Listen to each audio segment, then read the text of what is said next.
د افغانستان د سولې لپاره د امریکا پخوانی ځانګړی استازی زلمي خلیلزاد د پاکستان له لوري پر افغان خاوره بریدونه غندلي او اسلام آباد په دې تړاو مجرم بللی دی.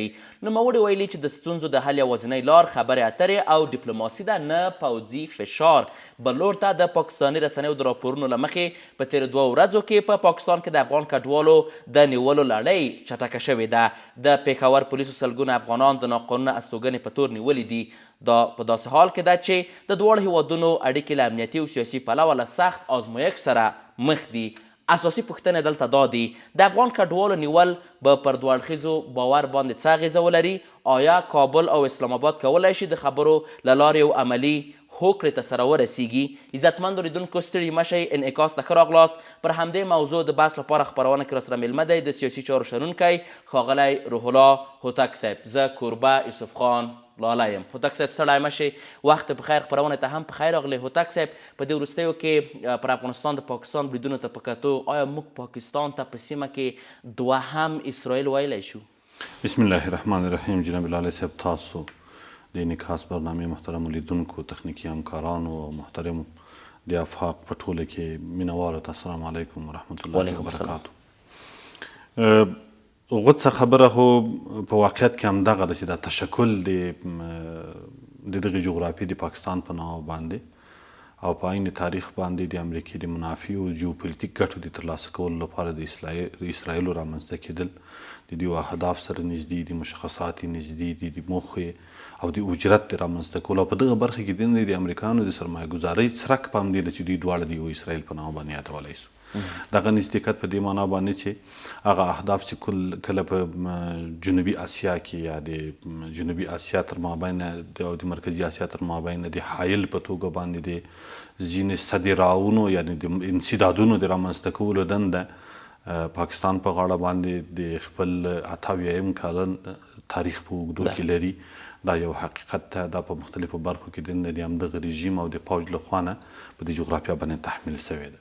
او بالمثل که چیرې موږ بیا د منځني ختیځ کې د تاوتریخوالي او د ثبات د له منځه وړلو او د جیوپولیتیکو منافعو د تعقیب څرک را اخلو، د هغو موجودیت هم د همدغې دندې ترسره کولو چې مشابهت سره لري. ده دوهم د دې تر مابین زیات مشترکات او نزدېکتونه موجود دي. په لومړي ځل باندې چې د ملت داعیې خلاف، یعنی د اسلامي امت د داعیې خلاف کوم یوه کړنه په اسلامي هیوادونو کې له اسرائیلو سره د نږدې همکاریو او د نږدې ناستو پاستو او د استخباراتي تبادلاتو په برخه کې تاریخي لحاظ باندې لري، هغه پاکستان لري. نور هیوادونه یې په دغه اندازه باندې نږدې اړیکې نه ورسره لري.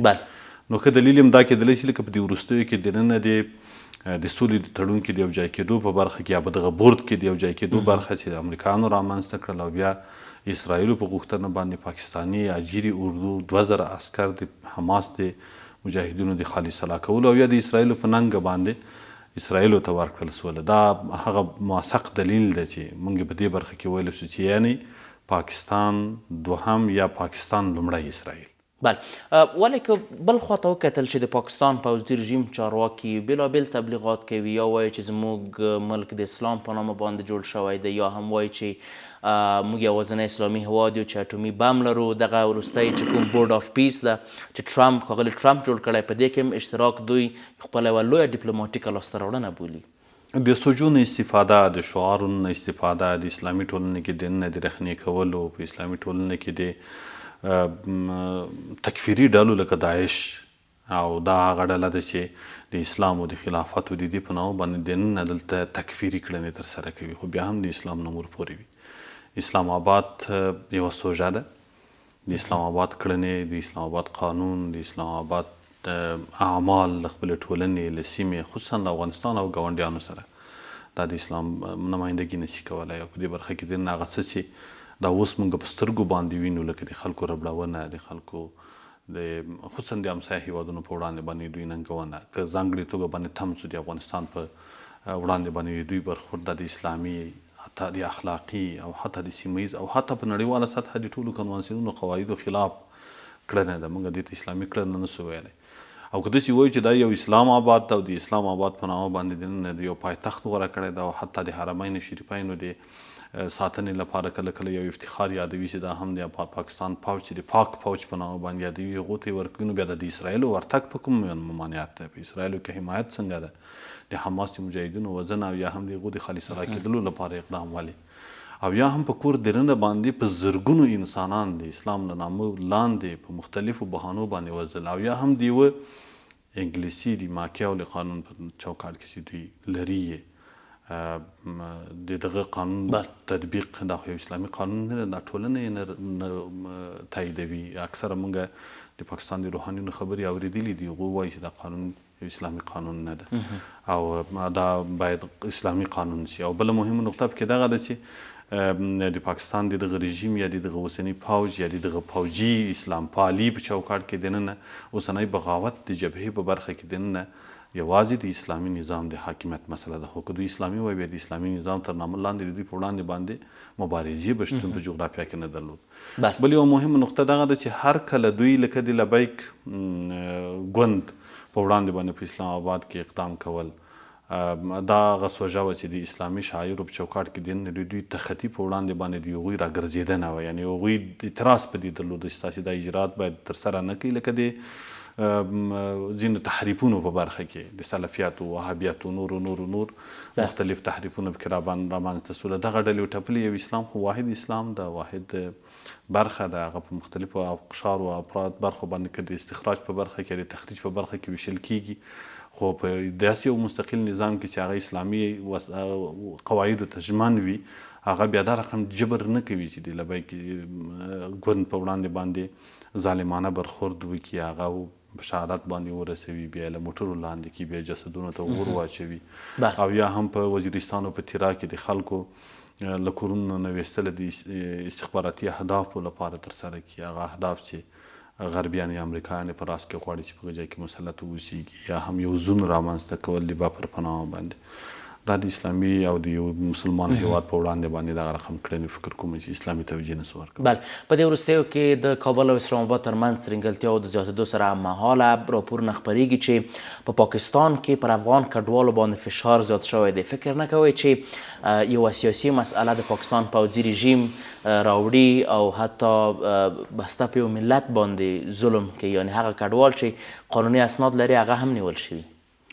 لالی صاحب په 78 کلونو کې د پاکستان له موجودیت نه راوروسته د دغه رقم ستونزو ایجاد لکه دا اوس چې تا یوه نمونه یاده کړه، داسې ډېرې نمونې هم شته چې تحمیل سوي دي او د دې تحمیل په جواب کې دننه دوی یو نوه اجرت اخلي او دا اجرت باندې پایېدلی ده، دا نظام پرې پایېدلی ده. د پاکستان چې تر دې اوسه پورې کوم یو جوړښت پاتې سوی دی دا په همدغه رقم سناریوګانو په دغه برخه کې ده. زه لنډه کې درته یادومه د افغانستان په وړاندې او د اوسني نظام په وړاندې باندې په دغه 4 یا 5 کلونو کې کوم فشارونه چې وارد سوي دي دا مختلف ابعاد له ځان سره لري. لومړی که سیاسي فشار په افغانستان باندې تحمیلوي د دې غرض دا ده چې له دغه اوسنۍ انزوا نه دوی په خپله نفع باندې ګټه واخلي او دغه ګټه دوی هم تر یو نوعه پورې غلط راپورونه د امنیت شورا ته ورکوي، ښکېلو هیوادونو ته یې ورکوي، هغه چا سره چې دوی ګډ کار کوي هغو ته یې ورکوي تر څو د افغانستان انځور پیکه ښکاره کړي. په افغانستان کې بدبختي، ناامني، نور حتی د جبهاتو حمایت که د مقاومت جبهه یادو یا د ښځو تر نامه لاندې چې کوم یو د بشر د حقوقو ناستې په اسلام آباد کې جوړې کړې چې پوځي کوپي یې مشرتوب کاوه یا نورې داسې پېښې سولې، د هغه سیاسي برخه ده چې همیشه یې د دغې جغرافیې په وړاندې باندې مخالفین توجیه کړي، هغه یې راټول کړي دي، هغوی لپاره یې امکانات په واک کې ورکړي. دا یې سیاسي برخه او دا د دې لپاره چې یو ضعیف نظام باید موجود په افغانستان کې په سیاسي لحاظ باندې د یو عمق استراتیژیک تعقیب کړي. دوهم غټ فشار چې په افغانستان باندې و د اقتصادي فشار مسله، تاسې د ډیورنډ د فرضي کرښې بندېدل په دغه برخه کې په 45 کلونو کې په صراحت سره سیاسي استفاده پورته کول، له ترانزیت نه، له اقتصاد راکړې ورکړې، له بندر ته د کراچۍ تګ، د ګوادر بندر نه په دغه رقم استفاده، د هندوستان بازار ته د موږ د لارې ورکولو، بالاخره د ټیکس د لوړولو او په مختلفو برخو کې د ستونزو ایجاد. دا اقتصادي فشار هم د افغانستان انحصار په پاکستان باندې دا هغه څه چې پاکستان د خپلو موخو لپاره استفاده کاوه، دا یو فشار و تر څو افغانستان په اقتصادي لحاظ باندې په خپل ولکه کې ولري. دریم ټولنیزه برخه وه، په ټولنیز چوکاټ کې د مهاجرینو راویستله دا هغه څه چې په افغانستان کې د نوي تحول سره د افغانستان د ظرفیت باندې د غټ فشار رامنځته کولو تر څو ټولنیز تاوتریخوالی رامنځته شي. دا ادغام ساده نه و. دا ادغام د میلیونونو انسانانو راتګ په افغانستان کې مشت کول، دا فکر کوم چې یو غټ بصیرت ضرورت لري. دا جمله تکمیل کولی شي چې کله دغه فشار واردوي او جدي کوي دا فشار، نو د درې واړو فعالیتونو په افغانستان کې کوم اثر نه درلود. سیاسي یې ونه درلود، اقتصادي ونه درلود، ټولنیز یې ونه درلود. اوس دا دومره جبر چې کوي د احساساتو د راپارولو لپاره یې کوي، د افغانانو د په وړاندې باندې د یو نوع د جګړې د تپلو لپاره کوي.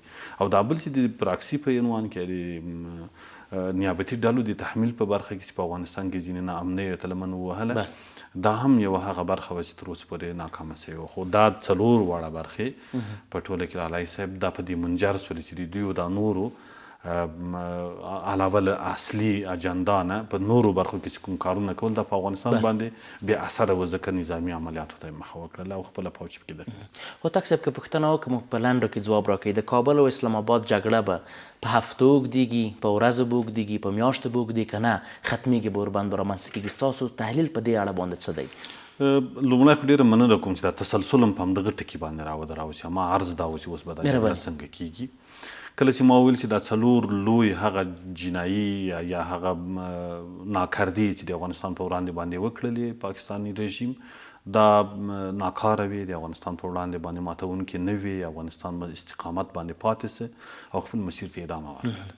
چې کله دا مسیر ته ادامه ورکړله، دوی پوځي عملیات د توقع خلاف، د ټولو ارزښتونو خلاف، د اسلامي شعایرو خلاف، د حسن همسایه‌دارۍ یا د ګاونډیتوب خلاف، د انساني اخلاقو خلاف، په داسې ځایونو کې چې هغه په نړیواله سطحه باندې دننه باید مسؤول وي، د اسلام د شعایرو په چوکاټ کې دننه مسؤول وي، په هغو باندې بریدونه ترسره کړل. په دې کې هدف دا ده دوی یوه جګړه تپل غواړي او دا جګړه تر شا خپل ابعاد له ځان سره لري. یوازې خو د منځني ختیځ د اوږدې جګړې مسله چې ایران د سیمه ییزې جګړې په نامه باندې یاد کړې ده، دا یوه برخه بللی سو یوه، او دا سیمه ییزه جګړه امریکایانو پیل کړې ده، دا هم پاکستان پیل کړې ده، دا افغانانو نه ده پیل کړې دا جګړه، او دا ورګرځي دوی ته. د دوی هدف دا ده چې دا نورې ټولې خواوې په افغانستان باندې بلا اثره وي. نو د نظامي جګړې د رامنځته کولو لپاره دلته غواړي دوی چې دغه تعامل چې په اقتصادي لحاظ باندې له دې جغرافیې سره د منځنۍ اسیا ده، دا باید نور خدشه‌داره کړي، دا باید نور له منځه یوړي. دغه کوم اتصال لپاره چې اقدام تر سره شوی دی چې دغه جغرافیې باید متصلې وي، په اقتصادي لحاظ متصلې وي، په دې برخو کې متصلې وي، دا اتصال باید له منځه لاړ شي. دا په څه شي له منځه تللی شي؟ دا په جګړه، په ناامنۍ او په مداخله باندې تللی شي. نو اوس افغانان د دې جګړې لپاره هڅول سوي دي، دا جګړه ورباندې تپل سوې ده. که نه وي پوسته خو د دوی له فرضي کرښې د هغې خو پوستې ته تیار ښکارېږي، په هغه پوسته باندې ولې عملیات نه کوله؟ ځکه یې د ملت، ځکه یې عام ماشومان، ځکه عام یې ښځې، ځکه عام وګړي په نښه کړل، تر څو ملت اړ شي د نظام لپاره یو احتجاج راپورته کړي چې ملت نظام مجبوره کړي د پاکستان په وړاندې باندې لاس وکړي او انتقام جویانه عملیات ترسره کړي. که دا کار ونه کړي، د ملت او د نظام تر مابین، یعنې د امارت او د نظام تر مابین فاصله رامنځته کېږي. خو که کار کوي، راځي د خپلو حریت، د خپلې ازادۍ او د خپلو وینو د شهیدانو د هغو انتقام اخلي، دا د جګړې په معنا سوله. چې جګړې په معنا باندې سوله، افغانستان له تاجراتو له ټولو برخو نه لاندې ده، که په اقتصادي لحاظ ده، که په سیاسي لحاظ ده، او که له نورو فشارونو لحاظه ده.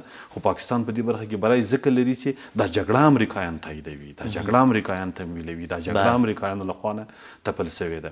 لاله صاحب دا واقعیت ده چې پاکستان به دوامداره جګړه له افغانستان سره په دایمي شکل باندې چې هر ورځ جریان ولري وي، نه کې خو په مقطعي شکل باندې تر هغو پورې ادامه ورکوي، تر هغو پورې چې د امریکایانو موخې په افغانستان کې ترلاسه شي، د پاکستانیانو عمق استراتیژیک په افغانستان کې تطبیق شي، او د سیمې په سطحه باندې دننه د تحول تر راتګه پورې برای د جګړې لپاره ادامه وي، او دا امریکایان تمویلوي. آقای هوتک، میخوایم که به یک بحث دیگر بپردازم. آیت الله خامنه‌ای کشته شد در یکی از بمباردهای اسرائیل و امریکا یک جا. آیا جمهوری اسلامی بدون رهبر مذهبی ایران باقی میماند؟ جناب لاله صاحب، به نظرم ایران 22 سال هست که به خاطر مقاومت این روز آمادگی داشته و به صورت کلی نظام جمهوری اسلامی ایران به شکل آراسته شده که به شکل زنجیروی اونها مستحکم تر شده و بیش از 40 سال هست حدوداً که این نظام در مقابله با امریکا با پا خسته و این روز را دیده آمادگی کامل داشته، هم در چیندن نیروی نظامی و انتظامی، هم در چیندن افراد سیاسی و مذهبی و هم در بخش بود سیاسی و پراکتیکی، اما دیپلماسی که با تعامل منافع دارند. این عمل فکر کنیم ایرانی ها تا یک حدی که تا امروز کدام رخنه ها را داشتن در بین ایران، امریکایی ها وادار به این شده بودند که رژیم تغییر بدن، نه نظام یا دولت، و کوشش کردند که تا حدی رژیم در مقابل ایران دستی بالای داشته باشه و تا امروز بسیار سران در ایران زندگی خود از دست دادن و کسایی بودن که بالایشان حساب میکردن، از رئیس جمهور گرفته تا رئیس ستاد، از رئیس ستاد گرفته تا رهبر ملی و از رهبر ملی گرفته تا سفیرا و یا هم فرمانده های بزرگ مانند قاسم سلیمانی، کسایی بودن که نامهایشان در اذهان و حتی در خطوط سرخ امریکا و رژیم صهیونیستی حک شده و این معنی که فراموش شدنی نیستن. کسایی بودن که از پیششان حراس داشتن، مانند احمدی نژاد، کسی بودن که به همین راه رفته بودن. حتی در یاد ما هست یک وقت در یک رسانه از پیششان VOA پرسان میکردن، از سوالشان برگذشت، گفتن که شما و ما مشکل خود داریم، هیچ جوابشان ندادن. از نمور از این نفرین بودن بالای اینها و بالایشان فشار زیاد وجود داشته. به نظرم رژیم قابل تغییر هست در ایران، ولی نظام باقی میمانه، دولت به پای خود استاد میشه و ملت چون ملتش میخواه، هر چقدر ملتی که بر اندازه ملت بخواهن تاثیر خود دارن و در حالی که بسیار مقاومت هم کردن و فکر کنیم که تا یک حد مدیریت هم خوب شده. ترامپ میگه که آماده گفتگو با رهبری جدید حکومت ایران است. فکر میکنین که رهبری جدید حکومت ایران که آقای پزشکیان و رئیس قوه قضاییه و چندین کس دیگر است با آقای ترامپ گفتگو کنه؟ ما دو سناریو رو پیشنهاد میکنیم. یک و تحلیلم کرده ایم همیشه که فکر میکنیم در این راستا دیدگاه ما این است که به صورت کلی اگر گفتگو آغاز شود، از پیش برچیدن خامنه‌ای در کار بوده و سرش توافق صورت گرفته اگر صحبت ها برآ انداخته میشه و پس یک سناریو به وجود میاد که با هم جور میان، منافع را تقسیم میکنن، دیگه جنگ در کار نباشه و آتش بندم دیگه تامین میشه. در این صورت فقط تا می حد بوده و اگر نه دخالت کشورهای یا قدرت‌های بزرگ منطقی مانند روسیه و چین، در این صورت باز پایان جنگ به دست امریکا نیست و نه توافق صورت میگیره. در این صورت ایرانی ها باید به خاطر راندن امریکا در تمام منافع خاوری میانه، حتی آسیا، تمام آسیا، ای باید ایستادگی بکنن و در پشت سرشان هم حمایت ها وجود داشته می باشه. فکر کنیم امی هر دو صورت پیش بینی شده، می توانند ببینیم که کدامشان دست به کار میشن، یا یکی تنها رژیم تغییر بکنه و یا یکی جنگ ادامه پیدا بکنه و امریکا و دست امریکا از تمام آسیا برچیده شود. ښه، اوس بروش حلاره ته یو دقیقه وخت لرو، څه باید ترسره شي د کابل او اسلام آباد په اړیکو کې چې یو تغییر راشي؟ اسلام آباد د باور وړ نه ده.